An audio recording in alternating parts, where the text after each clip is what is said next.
내게 능력 주시는 자 안에서라는 제목으로 하나님의 말씀 전하도록 하겠습니다. 누군가에게 선물을 받으면 참 기분이 좋고 행복해집니다.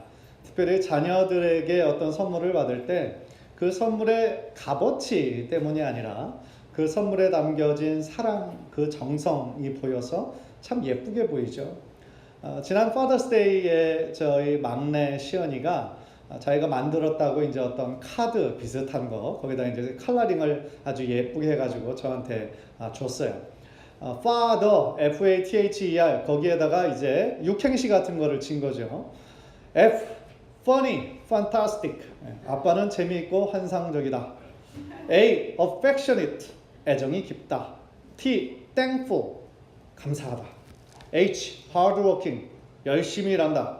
E, encouraging, 격려의 사람이다. R, respectful, 존경한다. 예. 너무 고맙더라고요. 고마워서 박수 칠까지는 아니고요. 어쨌든 고마워서 제가 그거를 제 책상 앞에 딱 붙여놨습니다. 붙여놓고 이제 시연이도 보고 이제 뿌듯해 하라고. 그런데 저는 그것을 너무너무 잘 아는 게 이것이 시연이가 정말 아빠를 생각해서 순수하게 이렇게 한 것이 아니라 학교 때 그 수업 시간에 이제 그 파더스데이를 맞아 하는 액티비티였다는 것을 잘 알아요. 얘기하지 않아도 잘 압니다. 저희 큰딸이 대학교 갔고 벌써 뭐 18년 동안 매년 받았잖아요. 새 아이한테. 잘 알아요. 학교 액티비티 때 한 거구나. 컬러링도 그렇게 했구나. 잘 알지만 그래도 너무 고마웠어요. 그래서 아이한테 물어봤죠. 혹시 이 단어도 FATHR 그 단어도 혹시 선생님이 불러주니? 그래서 그거 적은 거야? 그랬더니 아니라는 거예요. 제가 어제 확인을 했습니다. 설교하기 전에. 아니라는 거예요. 그거는 자기가 생각해서 그 단어를 이렇게 썼다는 겁니다. 그래서 한 단어 너무 멋지잖아요. 그래서 너무 고마웠어요. 그게 무슨 값어치가 있는 것은 아니지만 그 안에 담겨져 있는 그 아이의 마음이 느껴졌기 때문에. 근데 이 설교를 준비하면서 언뜻 저 어렸을 때 한국에서는 어버이날이잖아요. 그래서 아버지, 엄마 동시에 이제 감사합니다, 존경합니다 그 뜻을 표현하는 날인데 학교에서도 또 저 초등학교 다닐 때도 뭐 만들었단 말이에요. 종이로. 그런 걸 만들어서 부모님께 드렸었는데 생각해보면 뭐 목회를 하셨으니까 교회에서 얼마나 좋은 거 많이 받으세요. 생화. 생화로 이렇게 멋진 거 많이 받으시잖아요. 그런데 그날 어버이날 어머님이 어떤 거 하고 다니셨냐면 꼭 자녀들이 만든 거 하고 다니셨어요. 딱 볼 때도 비교가 안 되죠. 돈 주고 사는 거하고 자녀들이 만든 거는 왠지 허접하잖아요. 허접하고 이게 완벽하지 않고 좀 그렇지만 어머님은 그거를 자녀들이 만들어준 거를 달고 다니셨단 말이에요. 그 마음이셨겠구나. 그런 생각을 해봅니다.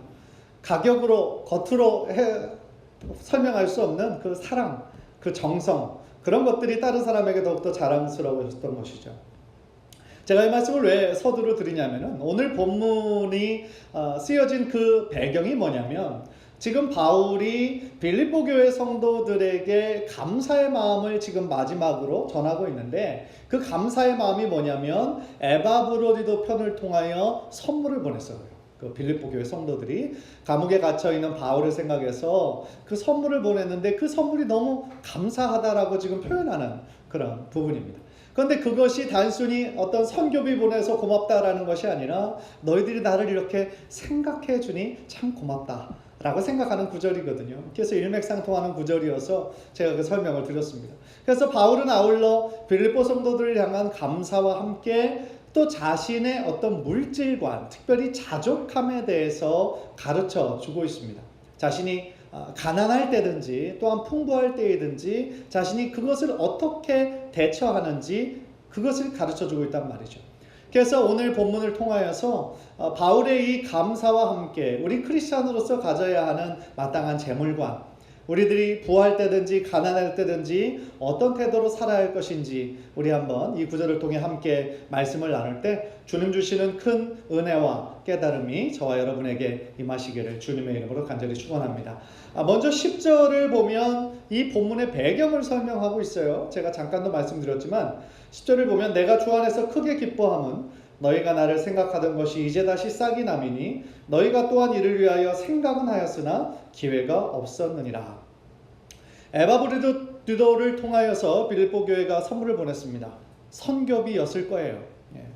그래서 바울은 내가 주 안에서 크게 기뻐한다라고 얘기합니다. 근데 기뻐함이 어떤 기쁨이냐면 내가 너무너무 이 돈이 필요했었는데 내가 너무 재정적으로 힘들었었는데 그걸 어떻게 알고 보내줬니? 너무 고맙다. 이게 아니에요.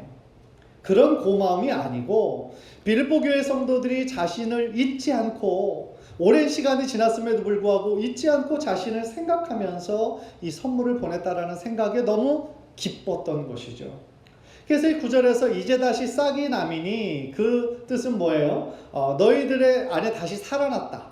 즉 바울을 생각하던 그 생각이 그전에는 그냥 막연한 생각이었는데 이제 구체적인 행동으로 이어지게 된 것을 이야기하고 있는 것이죠.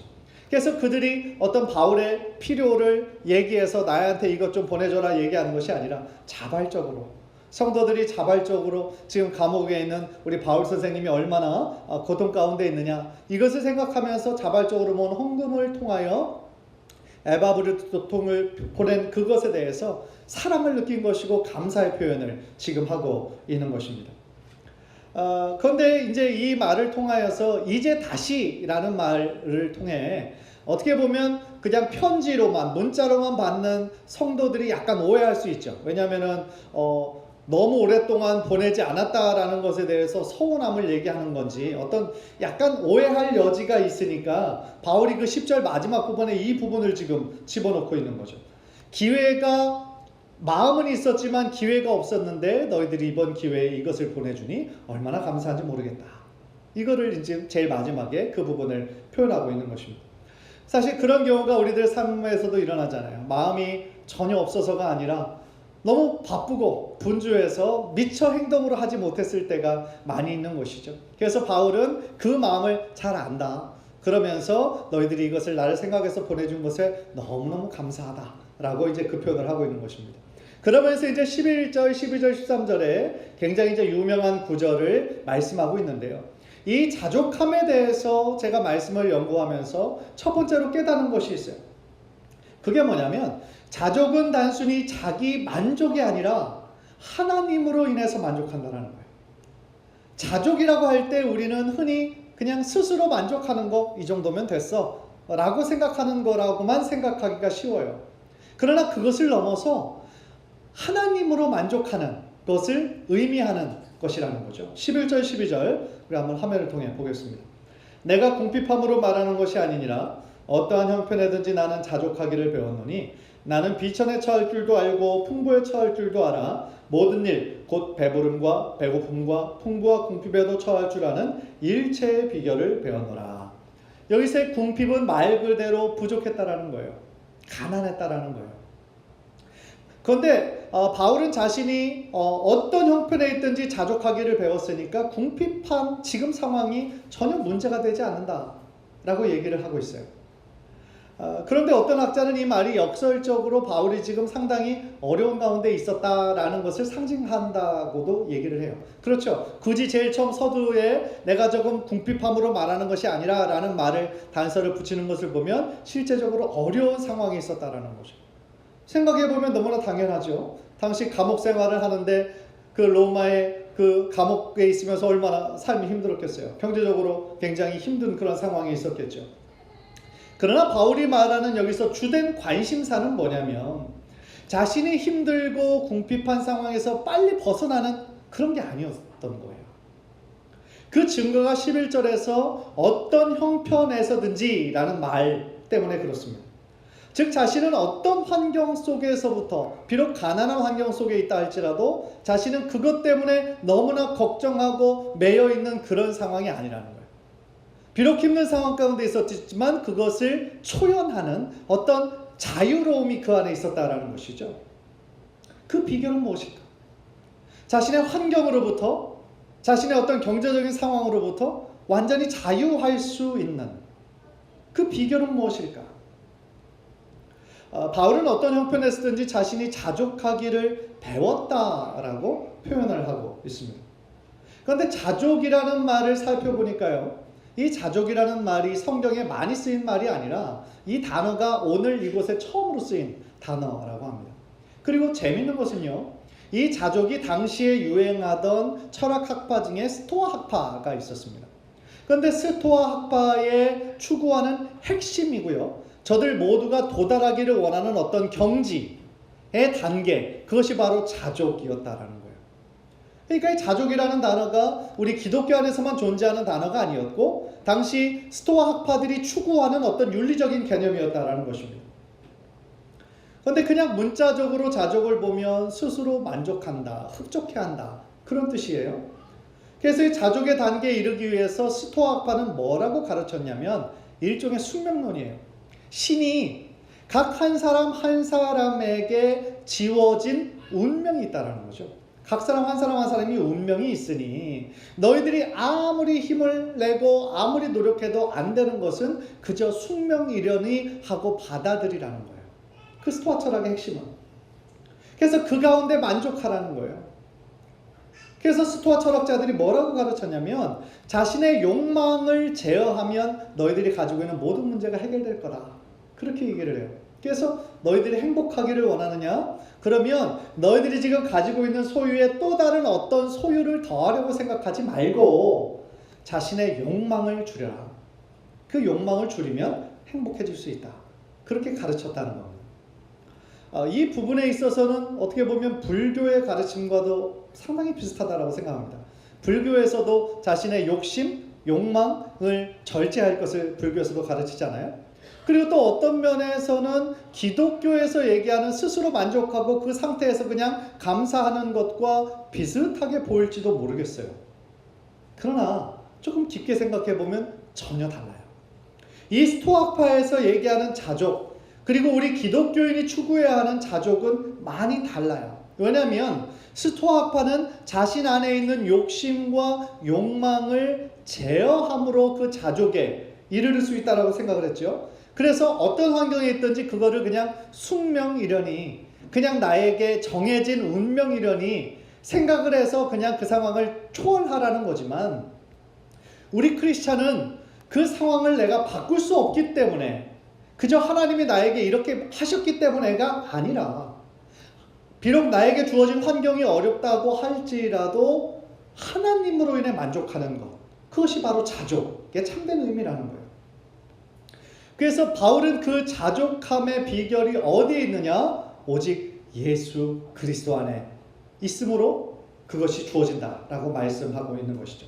다시 말하면 어떤 상황 속에서도, 비록 우리가 힘든 상황, 경제적으로 너무너무 힘든 상황, 이 일이 지금 모든 것이 꼬이고 복잡한 상황, 그런 상황에 있다 할지라도 우리가 그럼에도 불구하고 감사할 수 있는 것은 신에게 주어진 숙명이 아니라 나와 함께 하시고 나를 돕기를 원하시고 언제나 나를 포기하지 않으시는 그 하나님으로 인해서, 나를 구원하신 그 하나님으로 인해서 감사할 수 있는 거죠.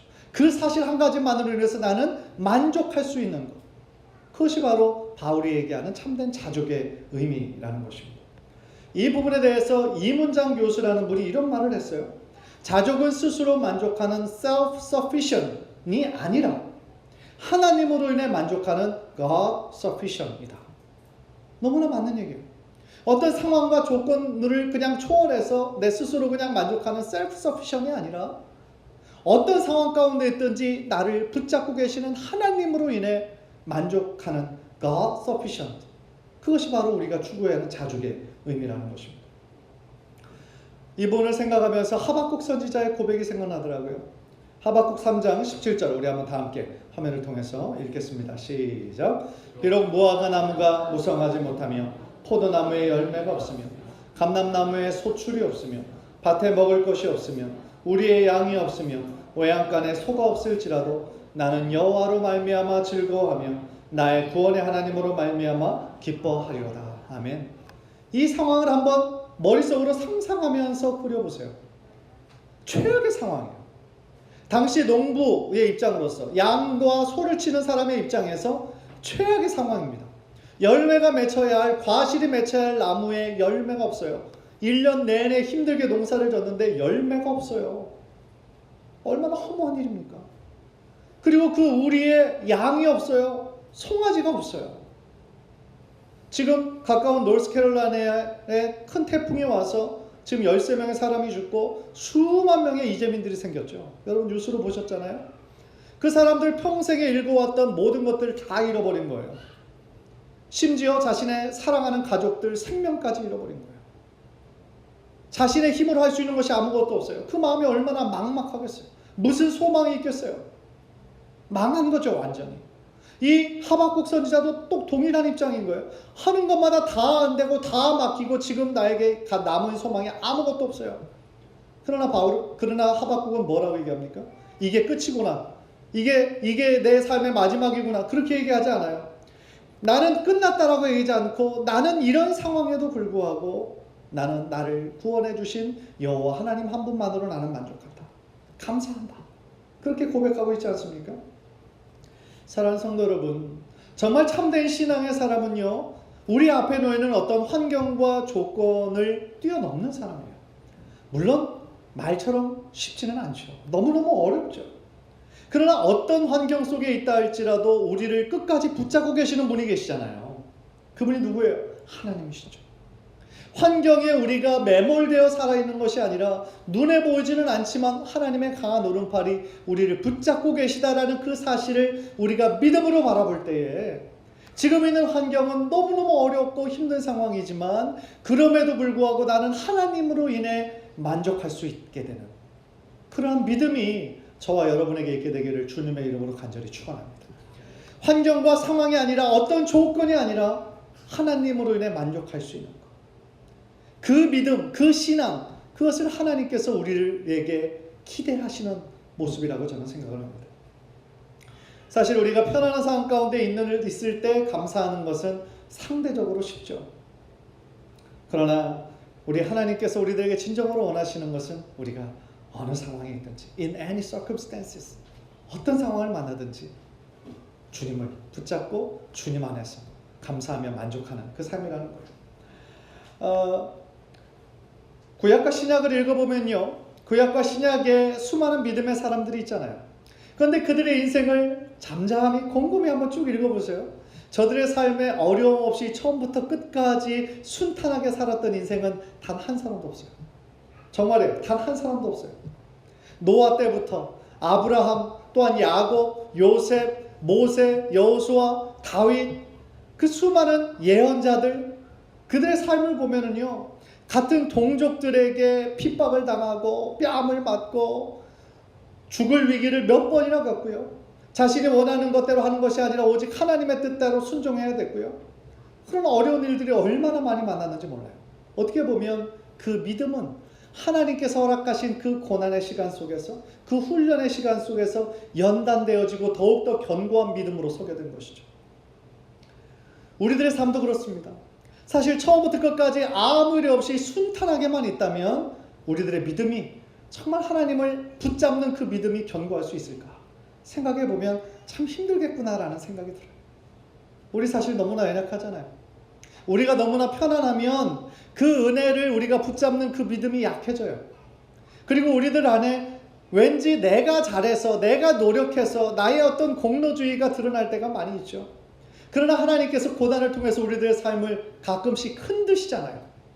때로 우리들에게 질병을 주셔서 우리들의 그 건강함이 내가 노력해서 건강한 것이 아니라 하나님께서 보호하고 계셨음을 깨닫게 해주시잖아요. 그래서 가끔씩 우리가 막 몸이 아프고 힘들 때 우리들의 전 존재를 막 흔드시면서 봐라, 네가 지금 이렇게 있는 것이 네가 잘해서가 아니라 내가 너를 보호하고 인도하고 계신 나의 은혜다라는 것을 깨닫게 해주시는 거죠. 마찬가지입니다. 우리들의 삶은 사실은 다 어려워요. 많은 사람들이 Life is hard. 우리들의 인생 어렵다라고 다 고백했죠.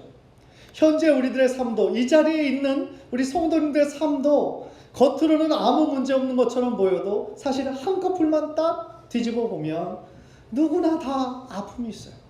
어려움이 있어요. 다른 사람들에게 쉽게 얘기하지 못하는 간절한 어떤 기도 제목이 있어요. 다 있죠. 눈물 없이는 우리가 들을 수 없는 그런 사연들이 있다 이 말입니다. 그런데요, 그런 면에서 우리가 이런 상황에도 불구하고 우리가 붙잡을 수 있는, 기도할 수 있는 하나님이 우리들에게 계셔서 얼마나 감사한 일입니까? 그렇지 않습니까? 우리가 기도할 수 있는 하나님이 계시다라는 게 우리들에게 얼마나 큰 축복이냐는 말이에요. 제가 최근에 기도에 관한 한 책을 읽고 있어요. 한국의 한 목사님이 지으신 지렁이 기도라는 책인데, 그 책의 한 예화로 실제적으로 있었던 한 사람의 이야기를 하고 있습니다. 굉장히 똑똑한 여성의 이야기예요. 평생을 자신만을 믿고 살아온 한 여성인데요. 한국에서 가장 좋은 서울대를 나오고 미국에서 유학하고 박사학위를 받아서 여기 미국 내 좋은 대학에서 교수가 됐어요. 그때까지는 승승장구했죠. 그리고 무신론자였어요. 자신이 태어날 때부터 노력한 만큼 그것들이 다 이루어졌으니까, 그때까지 잘 됐으니까 신은 없다, 자기 도움이 필요 없다라고 생각을 한 거죠. 그래서 무신론자로 살았어요. 그런데 미국에서 박사학위를 받고 교수가 된 것까지는 아무런 문제가 없었어요. 그런데 결혼을 하고 아기를 낳았는데 아기가 너무 아토피가 심한 거예요. 사실 우리들 주변에도 어렵지 않게 찾아볼 수 있죠. 아토피가 너무 심한 거예요. 그런데 한 사람의 엄마로서 이 아기가 말도 못하는데 그 가려움증 때문에 피가 날 때까지 막 긁어요. 잠도 못 자요. 너무너무 괴로워하는 그 모습을 보면서 어머니의 마음이 얼마나 찢어졌겠어요.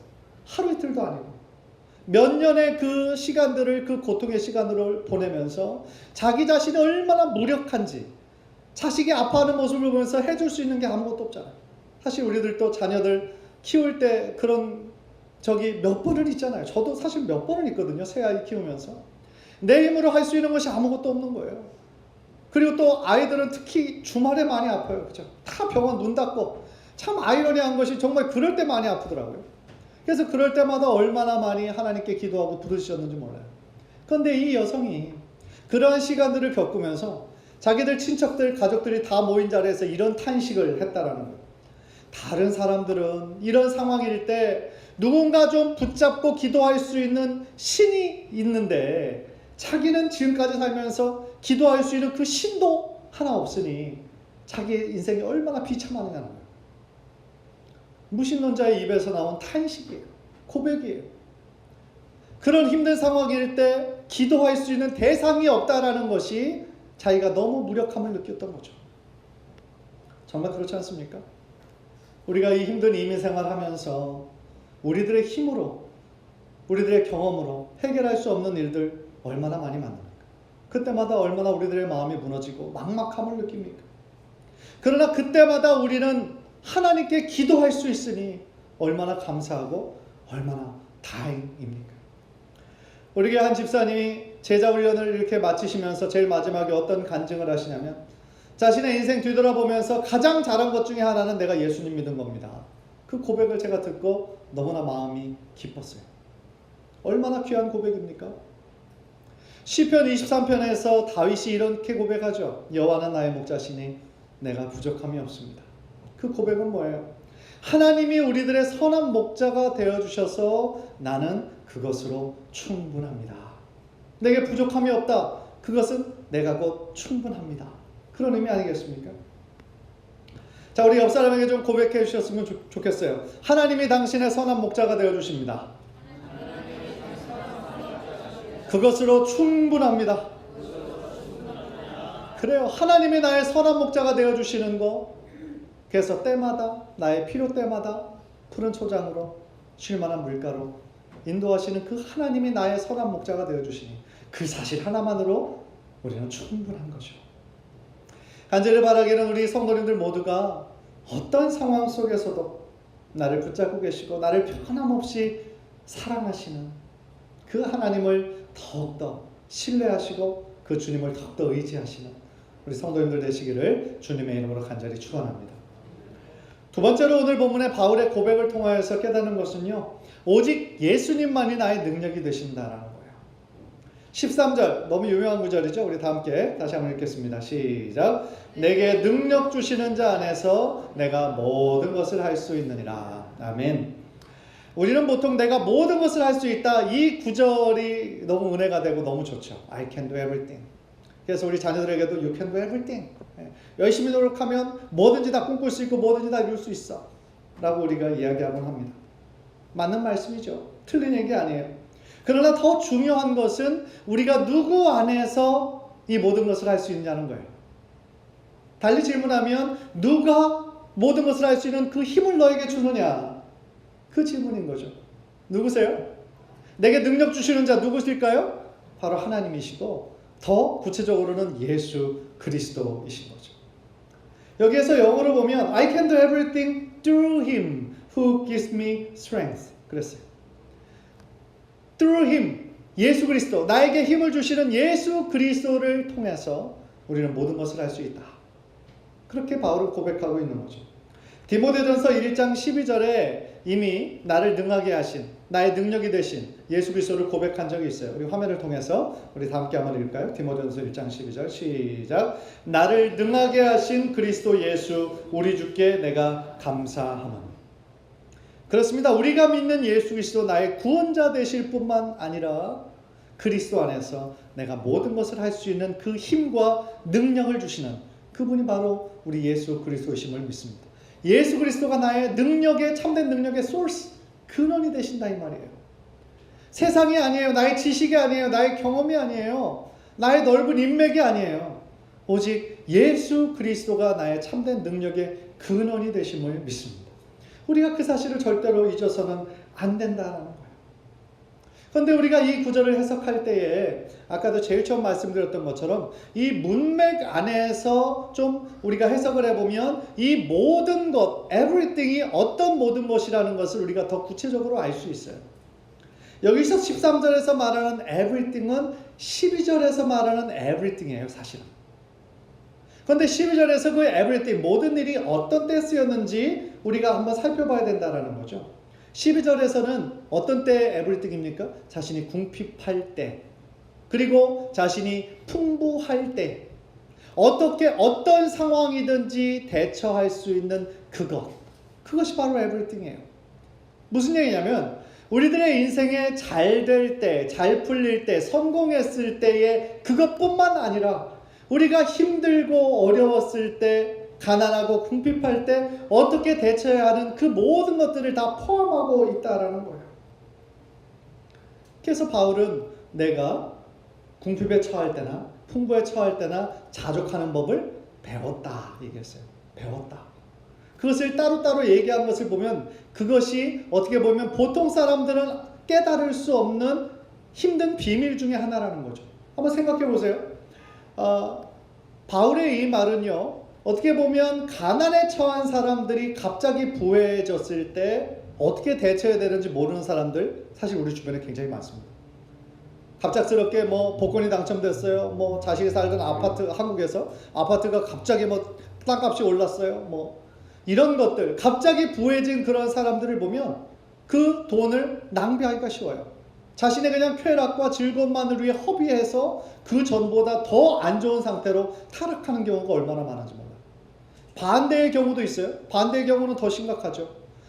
그 삶이 윤택하고 풍부한 삶을 살다가 사업이 갑자기 실패해서 망해서 일이 잘 안 돼서 갑자기 나락으로 떨어지는 사람들은 어쩔지를 몰라요. 어떻게 살아야 되는지를 모르는 거죠. 자신이 한 번도 그 궁핍한 상황에, 어려운 상황에 처해져 있지 않은 사람들은 그 상황을 아예 절망으로 받아들입니다. 그래서 그 상황 속에서 어떻게 새롭게 시작을 해야 되는지도 모르고 자포자기하고 완전히 자신의 삶을 포기해버리는 사람들도 얼마나 많은지 몰라요. 따라서 바울이 얘기한 것처럼 비천에 처하는 것, 가난하고 힘든 상황에 처해서 어떻게 대처할 줄 아는 것도 비밀인 것이지만 우리가 풍부에 처할 줄 아는 것도 또한 비밀이라는 거예요. 바울은 그 능력의 비밀이 어디 안에 있다고요? 오직 예수 그리스도 안에 있다. 그렇게 고백하고 있는 것입니다.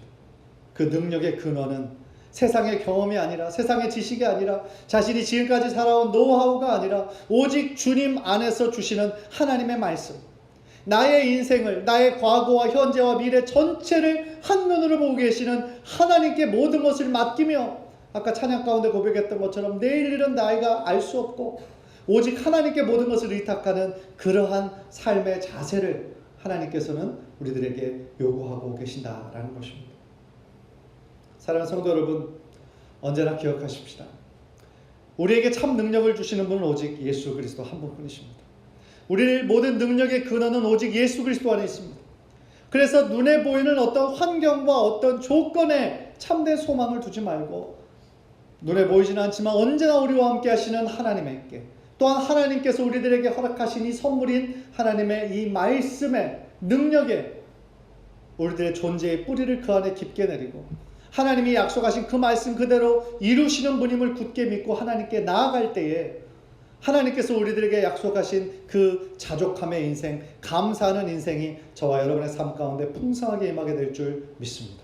간절히 바라기는 정말 우리들 모두가 주님 안에서 기뻐하며 주님 안에서 내가 모든 것을 할 수 있음에 더욱더 참된 확신과 소망을 가지고 때때로 힘든 상황에 있다 할지라도 그럼에도 불구하고 하나님께 감사하며 나를 붙잡고 계시는 하나님으로 인해 나는 만족합니다. 하나님이 나에게 계셔서 나는 그것 하나만으로도 충분합니다. 라고 고백하시는 저와 여러분의 인생 되시기를 주님의 이름으로 간절히 축원합니다. 우리 한번 기도하겠습니다.